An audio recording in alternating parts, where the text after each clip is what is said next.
Hi, I'm Chef George Mendez and I'm the owner and executive chef of Ohio Japanese Comfort Food. I also have Tadeo Filipino-Mexican Comfort Food, which is located in Quezon City. I also have other concepts like Bird Tubs and Hatch Manila, which is located also in Quezon City as well. I've been a chef for 10 years and doing a food consultancy for quite a while. At this very moment, I'm very excited because I'll be using world-class quality and reliable Koizumi kitchen appliances. So join me and let's create a delicious yet very easy recipes using Koizumi small kitchen appliances.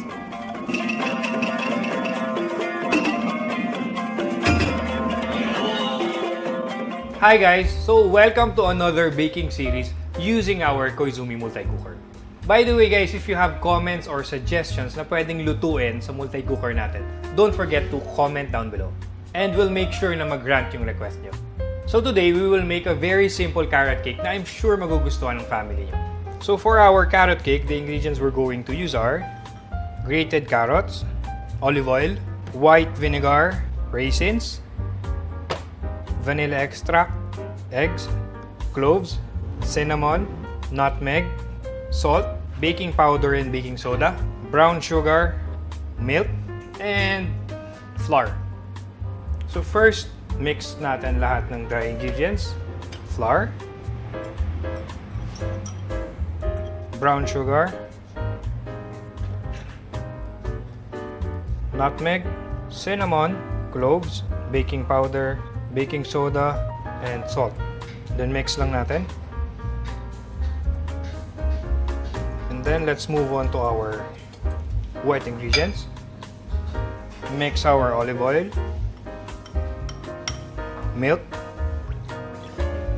white vinegar, vanilla extract, eggs, our carrot. Then let's add na rin our raisins. Tapos mix lang natin siya.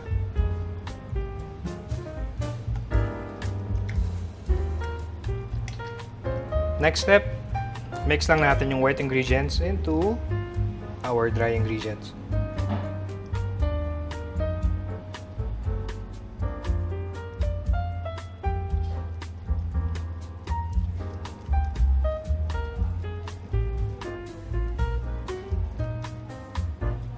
So okay na yung mixture natin.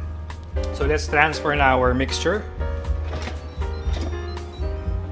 So by the way guys, Koizumi multi-cooker is very compact, very easy to use with 2.5 liters capacity. Metal uses aluminum alloy, good durability and corrosion resistance. Then spread lang natin para even yung cake natin later. Okay? Press rice and start. So guys, after 45 minutes, okay na yung carrot cake natin.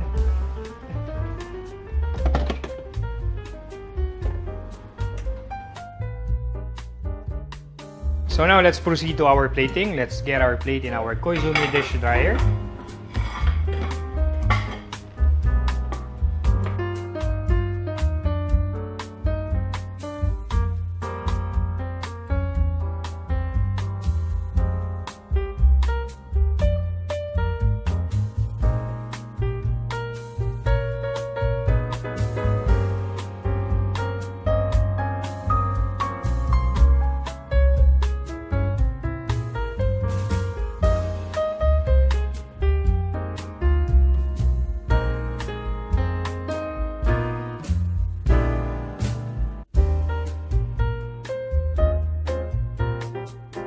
So here's our carrot cake.